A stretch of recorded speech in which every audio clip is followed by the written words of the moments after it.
দেশে হাম ও এর উপসর্গে মৃত্যু থামছেই না। ২৪ ঘন্টায় প্রাণ গেছে ৫ জেলায় আরও ৭ জনের। বিভিন্ন হাসপাতালে বেড়েছে নতুন রোগীর ভিড়।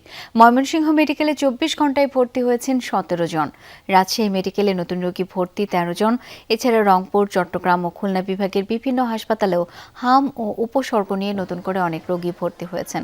কোথাও কোথাও আইসোলেশন ওয়ার্ডে শয্যার সংকট, বারান্দায় রেখেও চিকিৎসা দেওয়া হচ্ছে। এতে বাড়ছে সংক্রমণ ঝুঁকি।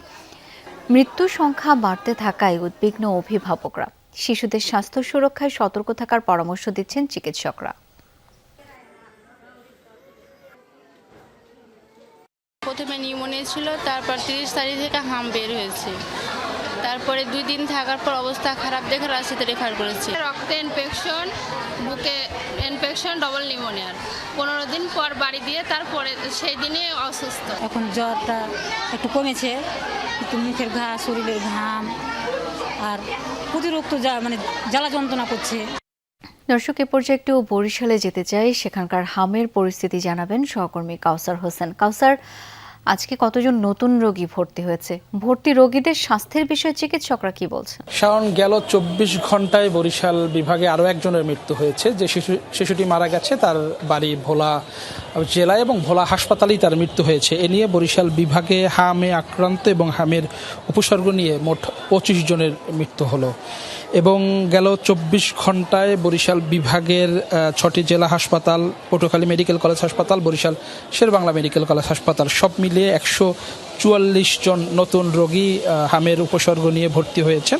এর মধ্যে বরিশাল শেরেবাংলা মেডিকেল কলেজ হাসপাতালেই আছে ৫৪ জন এবং যারা এই মুহূর্তে এই হাসপাতালে চিকিৎসাধীন ১৬৩ জন শিশু বিভিন্ন ওয়ার্ডে, বিশেষ করে যে হামকে কেন্দ্র করে বরিশাল শেরেবাংলা মেডিকেল কলেজ হাসপাতালে যে 4টি আইসোলেশন কক্ষ খোলা হয়েছে সেখানে চিকিৎসাধীন আছেন এবং কক্ষে জায়গা না হওয়ার কারণে কিন্তু তারা মেঝেতে এবং বারান্দায় চিকিৎসা নিতে হচ্ছে বাধ্য হয়ে। এবং যেহেতু এটি সংক্রমণ রোগ, এখান থেকে কিন্তু যারা শিশুরা গুরুতর আক্রান্ত আছে তাদের কাছ থেকে কিন্তু এটি আরও ছড়িয়ে পড়ার সম্ভাবনা আছে।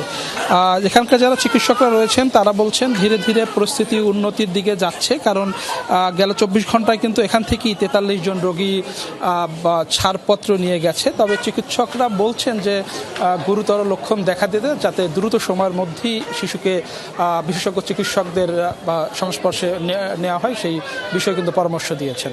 শাওন। কাউসার, ধন্যবাদ আপনাকে।